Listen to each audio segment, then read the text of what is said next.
In this episode, we speak with Alex Bouzari, Chairman, CEO, and co-founder of Data Direct Networks, or DDN, a company specializing in large-scale data infrastructure for artificial intelligence and high-performance computing.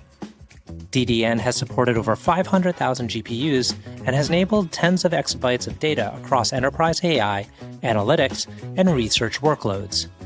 Its technology underpins critical operations for organizations such as NVIDIA, NASA, PayPal, and many others. Alex co-founded DDN in 1998 alongside Paul Bloch to address the data bottlenecks in emerging supercomputing environments. Today, the company's technology underpins data operations for more than 85 Fortune 500 companies across sectors including financial services, automotive, and healthcare. I'm your host, RJ Lumba. We hope you enjoy the show. If you like the episode, click to follow. RJ Lumba is the Executive Chairman of Market Insight Media and the Managing Partner of GrowthCap.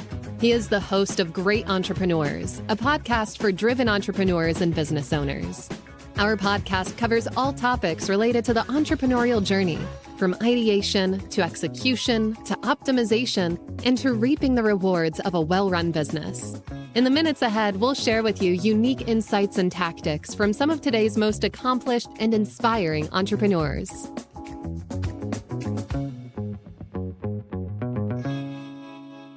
Alex, thank you so much for taking the time to chat with us today. It's a real pleasure, RJ. Looking forward to it. So I think what's really interesting is that DDN has been around since the late 90s. Yep. And it's been growing and been an active technology innovator in this whole kind of ecosystem, hardware, software. And it seems like maybe in more recent years, it's really come to the forefront. Maybe I'm wrong. You can give me a little bit more about the evolution of the company. But today it's intertwined, it seems, with the AI revolution, and it's becoming front and center. You recently brought in capital earlier this year from Blackstone, $300 million. Your partnership with NVIDIA is a deep and broad partnership.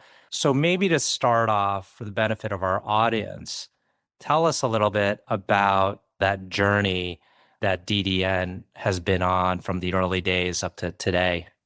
Sure, absolutely. So we started out pretty much like NVIDIA did in high-performance computing. So we were solving these massive data challenges that government agencies and enterprises had in extracting value out of data.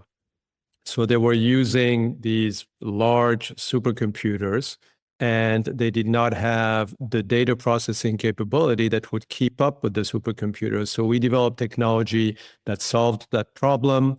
Very quickly, I think we became the market share leader for those types of use cases. At some point, we were powering 60 out of the 100 fastest supercomputers in the world. And then about 8 years ago, NVIDIA was looking at standing up a reference architecture to demonstrate the capabilities of their GPUs in solving AI. And that's how our journey pivoted and expanded from high-performance computing into AI. And by the way, 8 years later, NVIDIA still uses DDN exclusively as the third-party technology internally to power their own clouds and infrastructures. So I think it was a natural evolution because as you get to solve complex problems for high-performance computing and supercomputers, well, AI exhibits many of the same attributes. It's very, very large amounts of data, as you can imagine. I mean, we're seeing it for the models that are getting built by OpenAI, ChatGPT, by xAI, Grok, and so on and so forth. So it's very large amounts of data that have to be processed in real time. So these are very complex problems that organizations who come from high performance computing can solve easily. So that's been our journey. I think it's been an evolution from solving one type of very complex problems to solving similar problems in a market which is much larger and is growing much faster. And you have a data intelligence platform, and I think the way you've been communicating where you fit is in the stack as well as above the stack. Can you help explain what that means? So in the stack, yeah, where's DDN? Yeah. So think of it as we are to data what NVIDIA is to compute. So NVIDIA has developed GPUs, which sit in data centers and greatly accelerate the processing of data in order to gain insight. So they do that in the stack, which is in the data center, but they also do it above the stack. So above the stack refers to those use cases and those enterprises which have software stacks that they're using in essence to gain the insight, which will give them a competitive edge or will give them a better set of services and products for the consumers or the organizations that they serve. So likewise, we have developed a data intelligence platform which sits alongside NVIDIA's GPUs and makes NVIDIA's GPUs perform far more efficiently in a smaller footprint in the data center and with lower power consumption. So that's the in the stack enablement. Because if you ask anybody today, what are the biggest challenges in AI, they will tell you it's three things. I don't have enough GPUs. I don't have enough data center space, and I don't have enough power. So DDN is addressing those challenges by one, making the GPUs run much faster, much more efficiently, so you need fewer GPUs. We do so in a smaller footprint in the data center, so you need less space in the data center. And we do it with significantly lower power consumption, so we lower that barrier. So that's in the stack. Then above the stack, it's making the models run faster, for instance. So, XAI is one of our customers. We're powering more than 100,000 GPUs in that data center. The ability to bring in data, and we're talking about more than 1 trillion elements in the data model. It's huge, huge, huge numbers. And just very quickly have that model learn in order to deliver value to consumers is very important. So that's the value above the stack. And for AI initiatives to be successful for enterprises, for governments, for consumers, well, you have to lower the cost and you have to accelerate the outcome so that it's as real time as possible. And that's what DDN does in essence. And as I understand, a lot of today's largest corporations are using DDN. I think the stat is that I heard is 7 out of the 10 largest financial institutions, DDN is employed. And does that mean it is across all of their functions or where they're using NVIDIA? How would you kind of explain the prevalence of DDN throughout the financial industry? So typically, the reason why financial services has been an early adopter of AI is that, well, as you can imagine, financial services organizations have very complex models. They run those models with market data in real time in order to extract better insight and make better recommendations in terms of, what their investors should be investing in. So the models are very complex, and the edge that financial institutions have is the ability to deliver better insight faster with more data. So that's why you see many financial institutions, and those are hedge funds, high-frequency traders, banks, and so on, are embracing AI, are investing heavily into NVIDIA GPUs, and as a result, are using DDN because DDN helps accelerate insight to data, which translates into better returns for their investors. So that's pretty much where we sit. It's the business enablement and the financial enablement of AI, as opposed to, I would say, the simpler problem, which is efficiency gains. I mean, you see people talking about AI, well, I have a customer service organization, and now I'm going to fire half of the people on my team, and I'm going to implement AI. That's not what we do. What we do is create business value and financial value for organizations so that through AI, they can be more successful, as opposed to just taking jobs away and replacing people with technology. Would love to understand a little bit about your management team and maybe your co-founder too, and how you all came together. Sure. So Paul Bloch and I started the company back in the late 90s. We've known each other for a very, very long time. We went to college together. That's where we met, and we became best friends. And then, we started working together. I think we're very complementary in our skill sets and our capabilities. But at the end of the day, look, it's all about the team. I think we've put together a top-notch, world-class team on the engineering side, product side, go-to-market, finance, infrastructure. And I think the ability of any organization, and especially in AI, to outperform and deliver better value to customers is the quality of the team and how well the team works together across all functional areas. So, the philosophy at DDN is it's all about customer delight. We wrap ourselves around our customer, and every function in the company needs to work towards delighting customers. That's the only thing that matters to us. Delight the customers day in, day out, deliver more value to customers than anybody else will. And they will continue to buy from you because you're delivering better business outcomes and better financial outcomes than anybody else. So that's how the team is structured. We have added lots of people in the management team as the company has grown, especially over the last several years. The company has grown significantly. We're now approaching the $1 billion mark in terms of the financial profile of the company. And so it's key to continue to expand, enhance, and add capabilities to our team across all functional areas. And related to this expansion, as referenced earlier, you brought in significant capital, and it seemed as though that was like the first big influx of capital. Perhaps you didn't need external funding previously. Absolutely. We've always run the company with a focus on the bottom line, running it profitably. Again, I think if you really focus on customer delight and you deliver more value to customers than others, then automatically you will be able to run the company in a financially positive mode. So that's what we were focused on for many, many years. DDN has been profitable for a long, long time, more than a decade from the early years.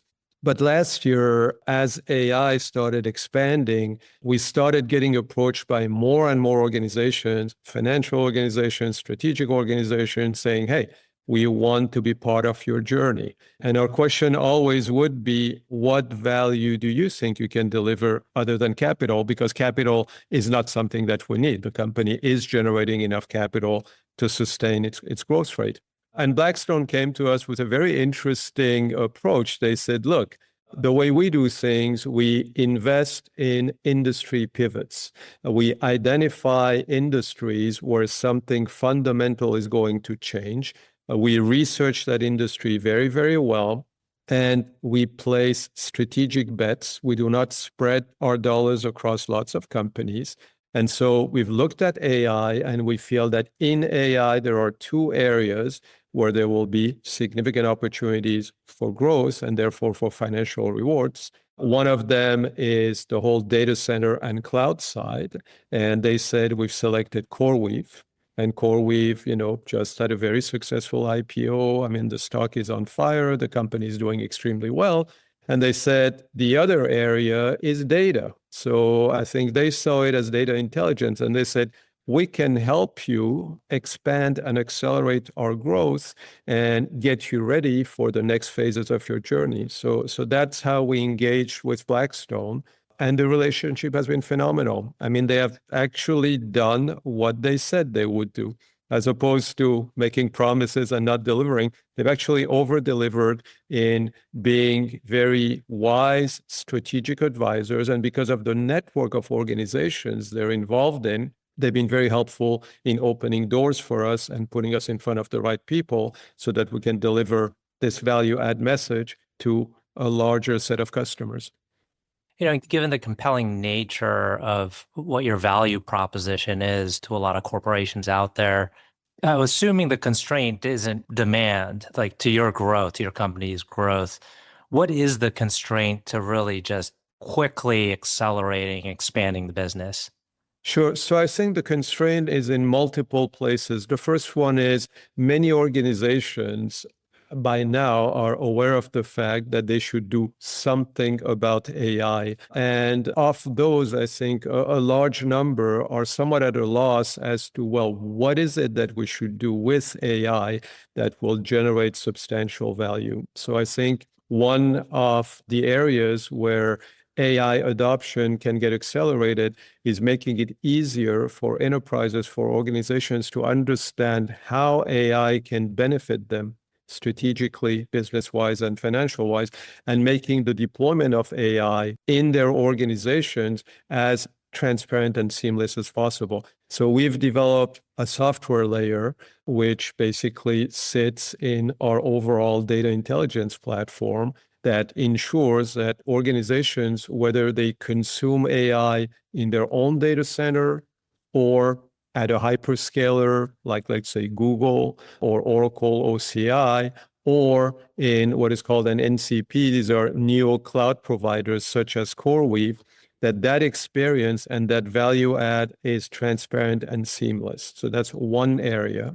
The other area, I think government, especially looking at what's going on in the geopolitical landscape, are increasingly finding that they should protect themselves and they should preserve their cultural heritage.